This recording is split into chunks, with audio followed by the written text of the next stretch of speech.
কি ভাবছেন, জিও রিচার্জের দাম বাড়িয়ে ফেলেছে? হ্যাঁ, সত্যিই তো তাই। 3 তারিখ থেকে তো জিও রিচার্জের দাম অনেকটাই বাড়িয়ে ফেলেছে। তবে কোনো চিন্তা নেই, জিও রিচার্জের প্ল্যান সেই আগেরটাই পেয়ে যাবেন। শুধুমাত্র কিছু প্রসেস আপনার মানতে হবে, এবং এটা কিন্তু আমি মাই জিও অ্যাপস থেকেই আপনাদেরকে করিয়ে দেখাবো। সম্পূর্ণ ভিডিওটি দেখবেন। আর জিওর দাম বাড়াতে পারি, তবে আমরাও কিন্তু কম না। চলুন দেখে নিই কিভাবে আমরা একদম আগের রেটে, অর্থাৎ 239 টাকায় মাত্র 28 দিনের আগের পুরনো প্ল্যানটা ফিরে পাবো। এখন নতুন প্ল্যান কিন্তু হয়ে গেছে 300 টাকা, তবে আমরা আগের পুরনো প্ল্যানে ফিরে যাবো। চলুন দেখতে থাকুন ভিডিওটি।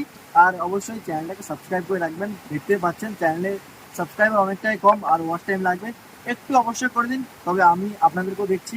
চলুন দেখতে থাকুন। তো আমি আমার আরেকটি ফোন নিয়ে নিলাম, ফোনের লক খুললাম। লক খুলতে এখানে প্রথমে মাই জিও অ্যাপসে যাব। মাই জিও অ্যাপসে আমি প্রবেশ করলাম। প্রবেশ করেই কিন্তু এখানে যেই নতুন যে প্ল্যানগুলো দিয়ে